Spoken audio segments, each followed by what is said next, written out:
Hey, this is Brandon McManus, Denver Broncos Super Bowl champion, and you listen to The Scoop on alscoop.com.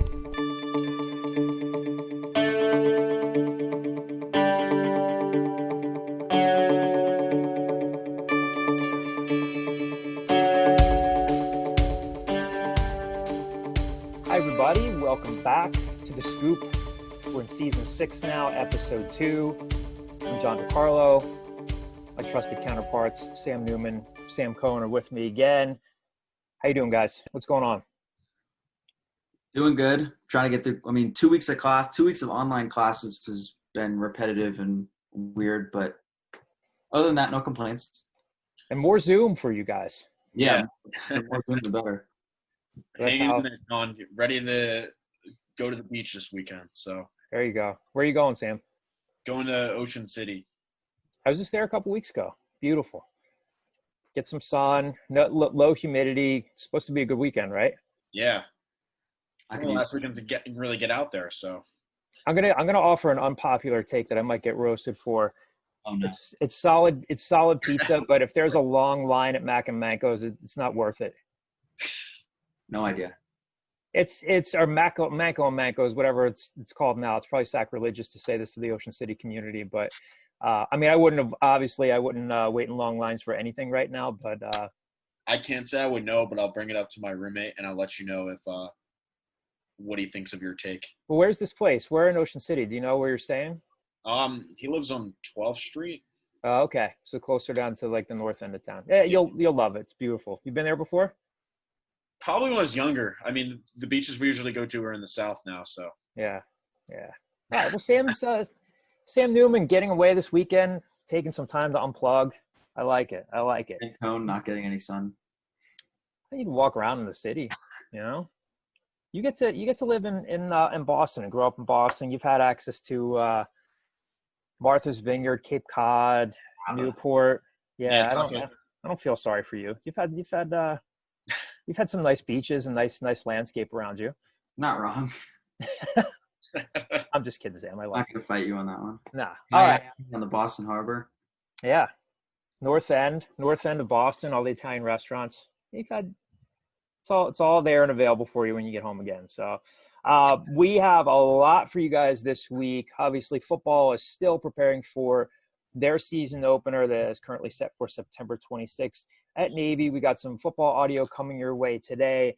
The biggest story of the week, I would say, is Temple. By the time you guys are listening to this podcast, you will know that Zach Hicks, the small forward from Camden Catholic High School just over the river in South Jersey, has verbally committed to Temple. So now Temple has their second verbal commitment from the 2021 class in the fold. Sam Cohen has gotten a chance to talk to him.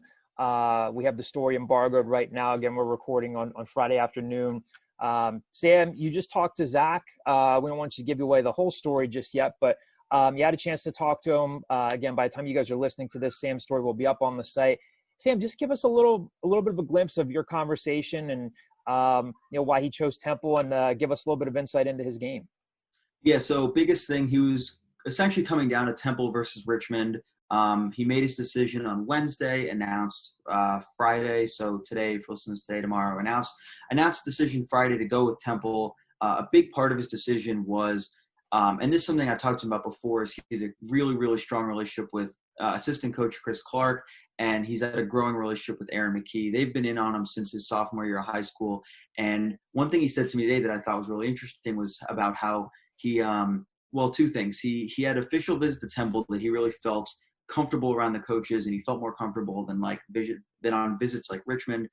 He just felt that connection with Temple's coaching staff, felt comfortable with them. But he said he's been watching a lot of highlights of Aaron McKie lately, and he's been able to resonate a lot with who Aaron McKie was as a player in comparison to who he is, saying, he may not be the most athletic guy on the floor. He may not be the best ball handler, but he's the kind of guy who's going to work really hard, got a high basketball IQ, and he's going to get after it and not take any plays off. So, that was a big thing that he felt like he had that connection with Coach McKie, and then having that relationship and just feeling comfortable ultimately helped him make that decision. And then the other thing I'll say is that there's been some rumors flying around about the potential of him taking a redshirt year, which would be because of his size. He's 6'6", 185. He's a pretty lanky kid, or 6'7", excuse me. Pretty lanky kid, wants to put on some beef, wants to put on some muscle before he gets to the college game because he does want to make an immediate impact at Temple. He feels like that's his style of game. He feels like he can produce on the floor right away. But Temple will be putting him on a weight training program his senior year of high school to try to bulk him up a little bit, get some weight on him, and then or this time next year, before next season, he'll decide if redshirt is the way he wants to go. But he'll be trying to put on some weight for the next year or so. And I mean, right now he's just focused on trying to win a state championship with Camden Catholic. Now, Sam, this is a pretty big deal for them, right? I mean, I know that he's not a McDonald's All-American, not a top. I mean, as the rankings stand now, it's not going to move the needle necessarily for the fans who are rankings junkies. But again, it came down to Temple and Richmond. He had an offer from Missouri. Missouri was very much in the mix with his recruitment. Georgia was looking around at him as well. A guy who's local, a guy who can really, really shoot the ball. And we've talked about this before. He's had options. There was the possibility that there was talk that he might reclassify. And I think a lot of kids, if they're able to do that right now, they might look around at the pandemic and say, why not give myself an extra year? I've got options. I could go to this prep school, whatever. How big of a deal is this for Temple to land this verbal at a time where things are uncertain and they could convince him you don't need to reclassify, you don't need to go anywhere else, you can stay home? I think it's a great get for them. He's a 3-star recruit again at Camden Catholic. And John, I know you're not a big fan of comparisons, but I think the best comparison I can make for what he's bringing to the table, and obviously whether or not he lives up to this, who knows, it's way too early to tell, but like body size, type, style of play, who he can be on the floor, I think can be really similar to Quentin Rose. Just he's got a similar body to him. He's I think he's a couple inches shorter, maybe around the same height, but he's the kind of kid that can come off screens. He can catch the ball in the mid-range and just go to work. He can work off the dribble. He can attack the basket. Defensively, he's really lengthy. He likes to get after it. So I think just that's physically and kind of style of play, that's the best comparison I can give. But again, I really think he can be an immediate impact on the wing. He's 6'7", but he likes to play outside. He's not the best shooter. It's something he's working on, but he's not by any means a bad shooter. He does have a three-point shot. He can be lethal from out there if he gets going. So I think he's a great get and a great scoring addition off the wing. But, I mean, he said himself, his style of play is not ISO basketball. He wants to impact the game in other ways. He wants to be a good teammate on the floor and kind of work off the ball. Two quick things. Whoever said I was not a fan of comparisons? I like a good comparison. And also, what were you going to say? I'm sorry. That's all. You hate comparisons. When did I ever say I hate comparisons? Well, you don't like comparisons when it's to like when I think comparison, I think like style of play. I think like Ty Strickland, the way he works with the ball is like similar to the way Kyrie Irving wants to work the ball, but obviously, not nearly near that. And whenever those comparisons kind of come up, you always say they're unfair, or you try to stray away from them. Well, I mean, I think a lot of people feel this way sometimes when coaches or reporters put a player in a box. And I know what you're getting at. You're not saying, in this case, you're not saying Ty Strickland is Kyrie Irving. We should, while we're on the subject, Sam was the first to get this information on Ty Strickland having successful shoulder surgery.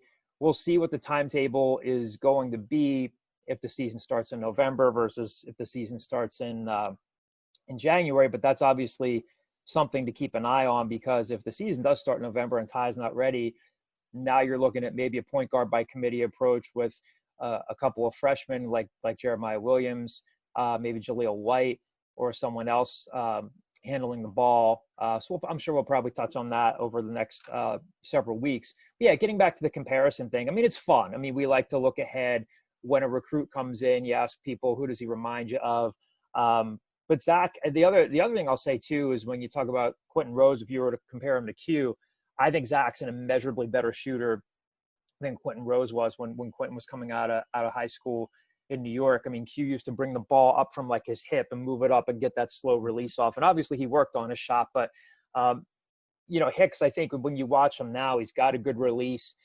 He's comfortable shooting the three. He's comfortable with that fadeaway game, and played against some pretty good competition in South Jersey. Again, all the schools in Jersey really didn't get to a certain point in their schedule where they could play for a true state championship, play in the Tournament of Champions. It would have been interesting to see what he had been able to do there, what Camden Catholic had been able to do there if they advanced. But yeah, I mean, you have two priority recruits now for Temple. Obviously, we've talked about this before. They went hard after Stevie Mitchell. Stevie Mitchell ends up at Marquette. And then you mentioned Zach Hicks' official visit. He was on that official visit last October, almost around this time last year with Stevie Mitchell. Goes to show you what advanced planning can do, because none of us knew at this point last year that a pandemic was going to hit, but they had him on campus. They were able to get him on campus. Obviously, he lives close by, just over the bridge, but they were able to pivot to Hasir Miller. They had an offer out to him. So now you have two local guys in the fold, and we'll talk about this later in the mailbag. Now I think they have a little bit of flexibility with what they can do with that third scholarship, whether they roll it over, whether Brandon Sanders does indeed come into the fold. We'll see what happens there. Sam, what can you tell us about what to look for in your story up on the site as people listen to the podcast now? Where are they going to be getting your story without giving away everything? What are some of the other things that you got into with Zach that they can anticipate? I think just the biggest stuff is kind of what he's looking at for what his plan is for this next year, and kind of deciphering between Temple and Richmond and what went into that decision, and all that good stuff. I think a lot of our conversation was just kind of what went into the planning of this decision, and really what was it that helped him settle on Temple. Awesome. Good stuff there on from Sam and on Zach Hicks. And in the world of more scoops from Sam Cohn, Sam also talked to, when we talk about the recruiting world here, not a verbal commitment, but Sam was able to talk to Sean Simmons, class of 2023 forward from Friend Central up on City Line Avenue, just outside of the city. Sam, you talked to Sean, your story's up on the site now. Obviously, early in his recruitment, we would anticipate that Sean's probably going to blow up and continue to blow up. Obviously, he's headed into his sophomore season, but he's getting some early interest from Florida, Georgetown, Maryland, some early interest from UCLA, San Diego State, but had some good things to say about Aaron and the staff and them getting involved with him early. Again, give people just a little bit of a glimpse of what was in your story there.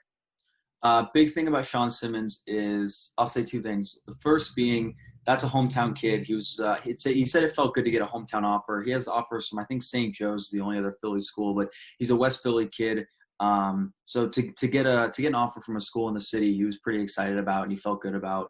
But again, I mean, he has offers from Georgetown, St. Joe's, LaSalle too is the other one. So to have 3 city offers was exciting for him. The thing that stood out to me the most about him is, as a freshman, he scored 450 points in his freshman season in 23 games. He played 23 regular season games, so that could stretch into the playoffs. But I'm texting Sam Newman, and I'm like, this kid, 450, he's on pace for almost 2,000 points in his high school career is ridiculous. So, I mean, it's 6'6", 185 for a freshman. Like, he's probably still growing. He's going to put some weight on. He's a bit lanky right now, but he can rise up. He can move. He's got a good body. And, I mean, for a freshman, he's miles ahead of what probably a lot of kids around him are. He plays a pretty tough schedule. So I was pretty impressed by him and kind of what he brings to the table. I just want to make an interesting point here. For them to be able to land somebody like Hasir Miller, it definitely opens up the door for somebody like Sean Simmons to come in. I feel like that's just an underrated aspect of landing somebody like Hasir Miller, especially at this point and of where Aaron McKie is and the staff. Yeah, definitely. That comes up a lot on our message boards. It comes up a lot kind of in our chat about how getting that kid from the city opens up is what Aaron McKie was trying to do. And the question when he came in was, how long is it going to take Aaron McKie to get the kid from the city and start recruiting back from Philly rather than going out to Jersey and beyond, Maryland, Georgia, wherever. So to get that kid from the city, just as Sam was saying, opens up a door to grab and another. You see how Sean Simmons mentioned how meaningful it was for him to get an offer. So you know what? It opens up a door. Exactly. And they're getting in on him real early. He said his last phone call with them, they said, listen, whatever happens your next few years, we do want to stay in touch. We do want to have that relationship and keep building that relationship. So it sounds like they made a good impression on him. Yeah, and obviously, I mean, the balance of power and in Philly area basketball kind of goes back and forth between, you have the Catholic League schools like Newman Goretti, where Hasir Miller is coming from. Friend Central certainly produced some great players over the years, like Hakeem Warwick, who ended up at Syracuse. So no doubt, again, that his recruitment will be highly contested. But again, you're getting your foot in the door early. I think we posted the story in a couple of places, and people were saying they got to get this done. They got to get this done. He's just heading into his sophomore season, but you get an offer out there. You get a local recruit saying some good things about the program, and we'll see where it goes from there. All right. So again, keep an eye out for Sam's story. Again, by the time you guys are listening to the podcast here tonight on Friday night, you'll know that, again, Zach Hicks is committed. Sam's story will be up on the site. Look for that. Again, got some a few basketball mailbag questions later on in the podcast here. Obviously, a lot of football stuff going on too. We'll get to some talk about Thad Ward, Temple's wide receivers coach, and the receivers in a second. Sam and I were just on the media availability that ended not too long ago. Earlier this week, on Tuesday, Rod Carey talked, and we talked to Sam and some of the other guys on the staff and some other reporters, talked to the defensive backs, all the cornerbacks. You've seen some of the stories we have up on Linwood Crump, Christian Braswell. It's going to be a deeper group this year, certainly. Christian Braswell talked about how he's nursing a hamstring injury, thinks he'll be fine for the opener on the 26th at Navy. Just to recap, in case you guys aren't as familiar with it, when Rod Carey spoke on Tuesday and Tuesday's media availability, the first few questions were about how much the team can do and what they're limited to by the city of Philadelphia. They did their first team reps Monday, and one of the things Rod said is if you normally get 100 reps in practice, they got about 10. So the challenging thing is trying to get the volume where the team is ready to play, safe to play, he said. But with that being said, Rod said it was great to get out there. They had a lot of juice. He said it was one of the snappiest practices they've had. One of the things that Rod said is, I asked him even if getting 10 reps in was far from ideal, was it a step in the right direction? And here's what he had to say about that. Yeah, listen, you do team reps, you get closer. Now, the question becomes, what's the distance you have to travel to be ready and safe? And if we stay at this pace, won't be ready till Thanksgiving, but we're not gonna. At some point, we have a schedule, and I got faith in our city people and in our university people that we're all doing the right thing, trying to manage this pandemic here and get ready for a football season. And so I think we can walk and chew gum at the same time, and certainly we'll get to that point soon. All right, so obviously a lot of you have also asked about the schedule. What's going to happen with the schedule? There's obviously a ton of uncertainty with the coronavirus. Vinny James, Temple's senior associate AD and chief of staff, was also part of Tuesday's media availability. He was asked about the likelihood of scheduling a game on either October 3rd or October 10th in that space between the Navy game that's currently scheduled for September 26th and the USF home opener that's set to be at the Link on October 17th. And here's what Vinny James had to say about scheduling. Yeah, for sure. So, at this point, those are our realistic options for where a game could go. I really don't know the likelihood. It's going to really all be predicated on our situation. You've heard Rod just talk about we can run 10 plays today, right? And it's hard to increase that. Without doing that, we can't really put a team on the field.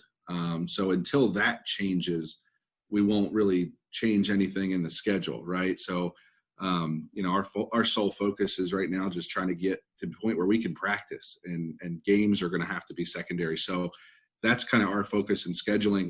Without being able to know when we can practice and prepare a team to play, we won't schedule anything. All right, so there you hear Vinny saying that until they can really ramp up more reps in practice, they're not going to schedule anything. Then later on the call, Vinny talked about how things would look and feel with no fans, and then what the additional challenges might be as he talked more about what goes into scheduling an additional game.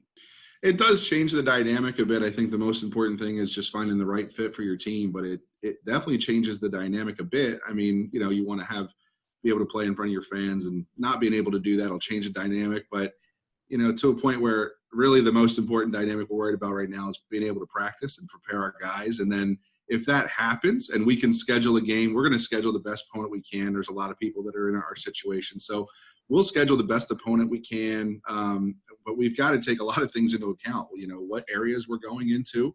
Philadelphia has some pretty strict travel restrictions that are going on, as they should, and we fully respect those. And so we'd have to work with the city on that. If we want to play in an area that would require a 14-day quarantine upon return, we would have to work with the city on how that works. And then other places will have those same restrictions, possibly with Pennsylvania and Philadelphia. So whatever visiting opponent, we would have to work with them on their side of things. So there's a lot of layers to that. And that's a great question about where we're going to play. And it's not always a one-way street. We've got to make sure that if we wanted to play an opponent coming into here, that they don't have similar restrictions. All right, so some good insight there from Vinny James about the schedule, as obviously we'll just have to stay tuned on the day-at-a-time approach of college athletics and the coronavirus and see how things go. Again, I think I mentioned at the outset of the podcast, right before we started recording, the football media availability, the football media availability for Friday had finished up. So a bunch of us as reporters got to talk to Thad Ward, the wide receivers coach, Brandon Mack, Jaden Blue, Randall Jones. Sam, am I leaving anybody else out? Who else do we talk to? Just them. Yeah. So 4 guys today. Again, we'll have coverage of those guys as well as part of our ongoing preseason camp coverage. What stood out from today, Sam? I mean, it seemed a lot of the talk was, again, I think you might agree with me here, I think wide receivers probably their deepest position group, between Jaden Blue having a breakout season, Brandon Mack having a breakout season, Randall Jones coming back into the fold, and they're starting to talk more about Jordan Smith. They're starting to talk more about Jose Barbone. We'll play some audio here in a second, but they've talked a lot about the 5 wide receiver aspect of things and going 5 wide. Is that one of the biggest things you took out of today? Yeah, I thought an interesting aspect of what Thad Ward talked about is the versatility that they have in that room. And obviously basically what he said is 1 through 4, they feel can play all over the field. And obviously that 1 through 4 is what we just talked about: Brandon Mack, Jaden Blue, Jose Barbone, Randall Jones. Probably not in that order, but all those guys can play around that field. And obviously talking about the 5 wide personnel, Temple feels are really deep in that room. And he didn't really mention anybody by name. I feel like he threw Ronnie Stevenson's name out there and Reams and Evans, but those are also guys who can contribute down the line. Obviously Temple is going to have some holes in that room for the future, but right now it's one of the deepest groups that they have offensively, and it's something that they're very excited about. And obviously when you can return players like Jaden Blue, who set a program record for the way that he played in 2019, and Brandon Mack, who under the radar had a fantastic season, and then Randall Jones, who's a playmaker in his own right, returning after hamstring injury. To have the 3 veteran wide receivers like that, it's something that Temple hasn't seen in a while. So a lot of expectations for that room this year, John. Yeah, I thought it was a little interesting that Thad Ward brought up Ronnie Stevenson's name and dropped his name.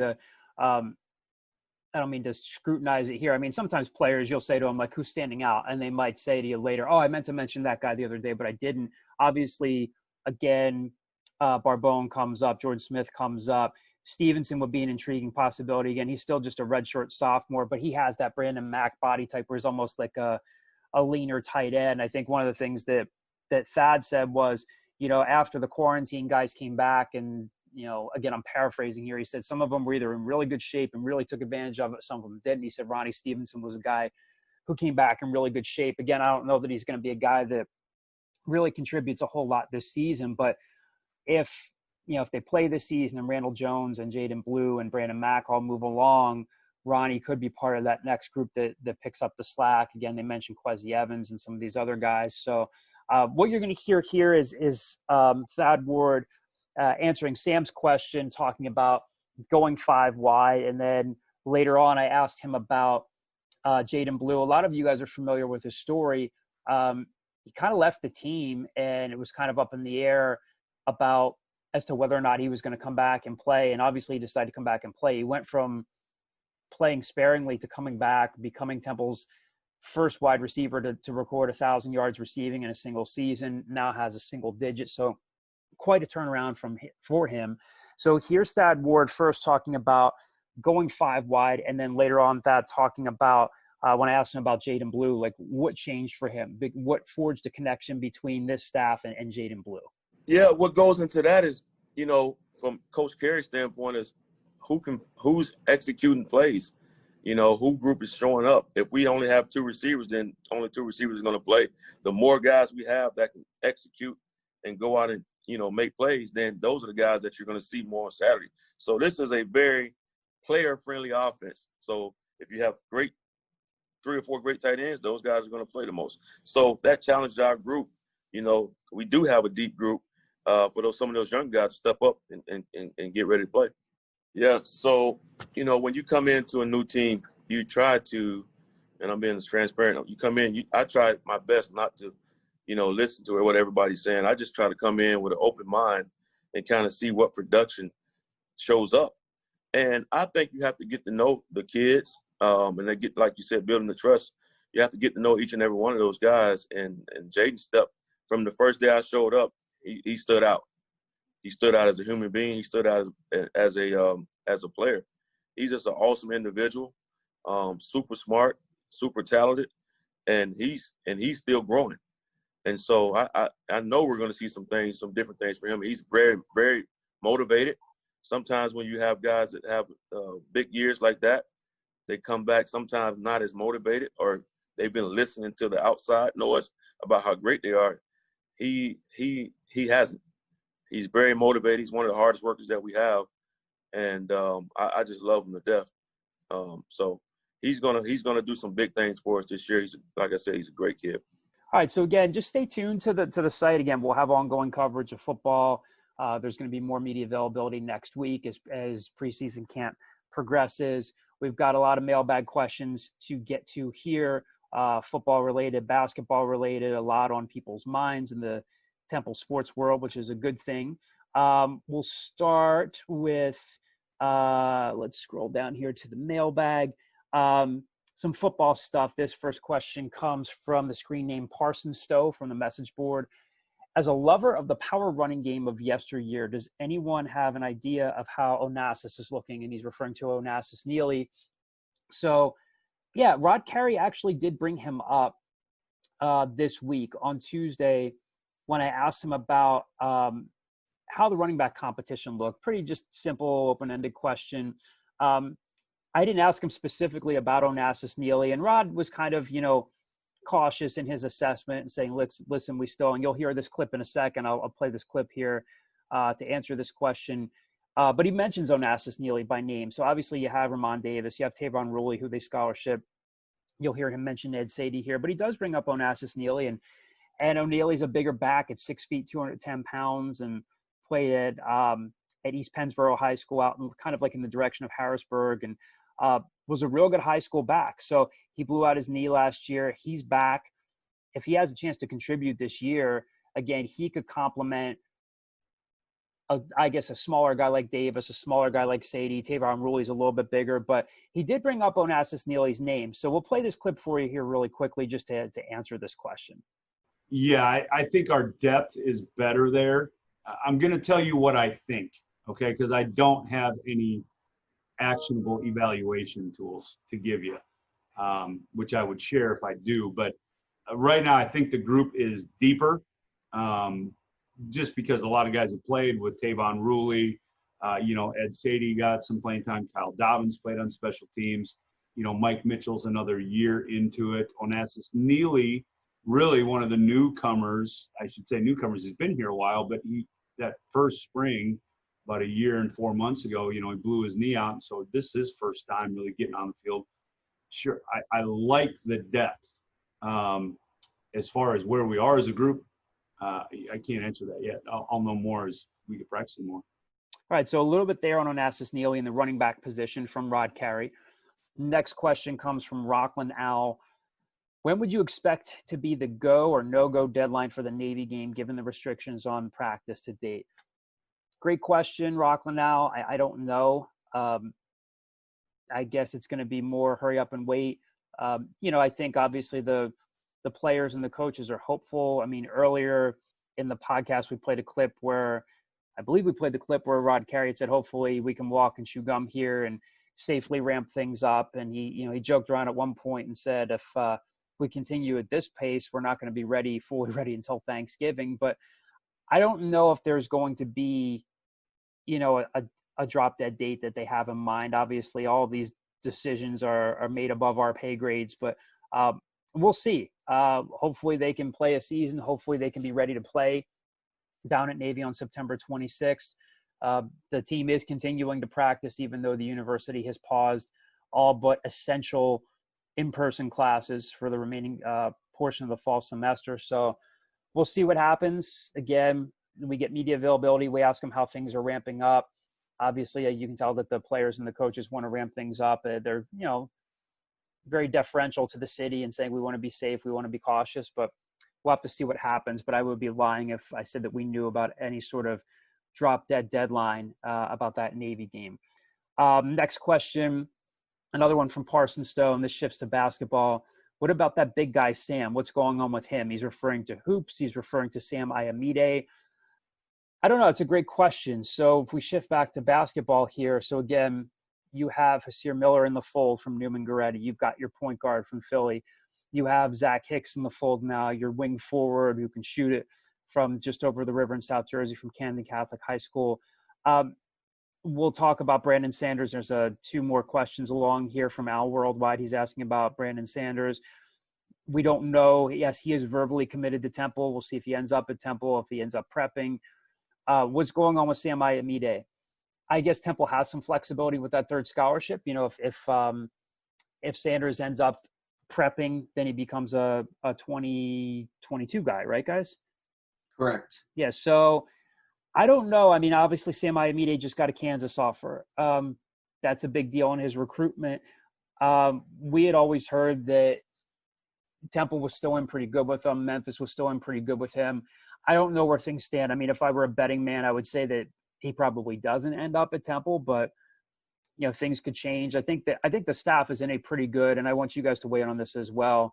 I think the staff's in a pretty good position now where, again, Bears repeating. They went hard after Stevie Mitchell. They didn't get him, but they still ended up with a really good player in Hasir Miller, who could prove to be, we'll see down the line, could prove to be just as good. You know, John Brennan, when he was on the podcast about a month ago, said, I think he's a program changer or a culture changer.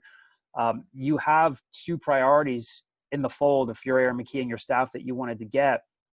They could do a lot with that third scholarship. They could roll it over to next year. They could hold it for a grad transfer who becomes available. I mean, so much is going to be fluid this year. If there are leagues that don't play and there are guys that are looking to graduate and transfer and be grad transfers, maybe Temple says, hey, there's a 6'10", 6'11" big who's versatile or can play with his back to the basket that we really like. Maybe you save that third scholarship for him.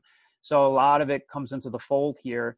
But I don't know. If we were betting people here, do you guys think Sam Iamide ends up at Temple? I'm going to go with probably not. I say that because, A, he had a Kansas offer, which who knows how serious that is, but, you know, it's still a good offer. But the way I see it is that he's the type of kid that could really blow up if there is a winter season. He was really just getting started and really growing his game. And I think if he does get a chance to prove it even more this winter and get to play AAU, I think he's going to be I think he's going to blow his recruitment up and probably go somewhere else. That would be my guess. With that being said, they'd probably look towards a grad transfer or rolling it into next year. Yeah, from what I understand, it seems like he's bound for bigger things rather than going to, you know, the AAC, maybe a Power 5 program. Also, from what I understand is Seton Hall is very much involved in his recruitment, and that's definitely a school that looms large, could be potentially a landing spot for him, but that remains to be seen. So I think we all agree in the sentiment that he might be bound for bigger things, but Temple always has that fallback option with Brandon Sanders if that ends up working out. So not time to panic on that one.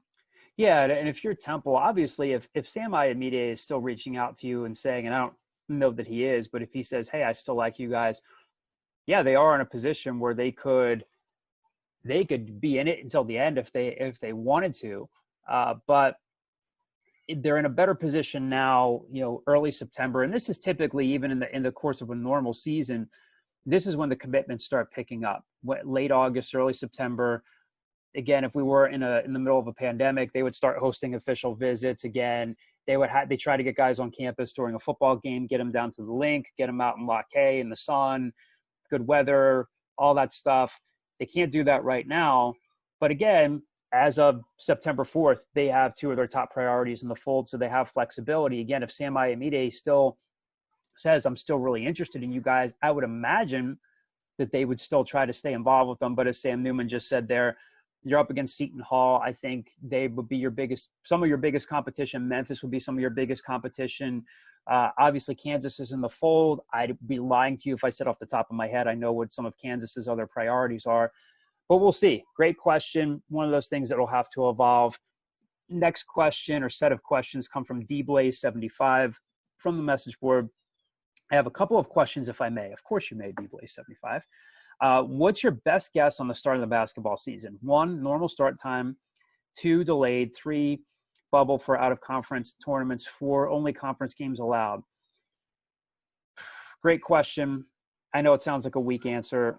I honestly don't know. Things constantly change, or we hope that they'll constantly change with testing.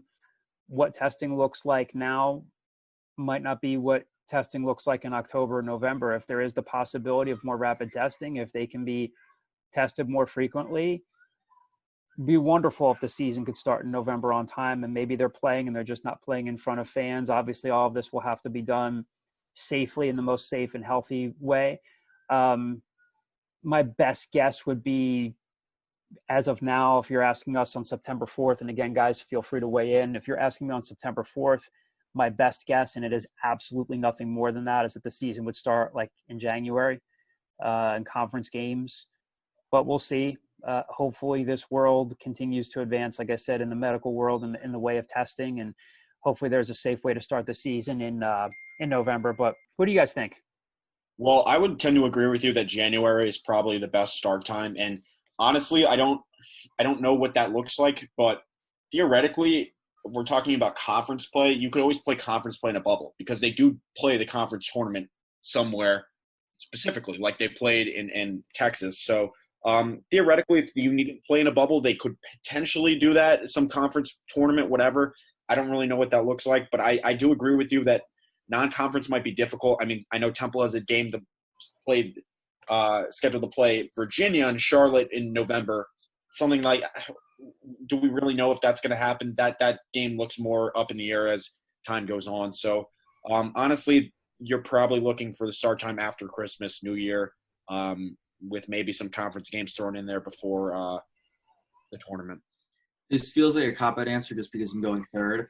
But I was going to say, I think January 1st is likely what you're looking at. There's been talks of pushing it back to late November. Generally, the season starts like first week in November. I think something they've been coming out with, the two options they've been coming out with recently is, do you push back to later November, just buy yourself a couple weeks, and then as John was mentioning, like there'd probably be no fans, and kind of how do you deal with rapid testing?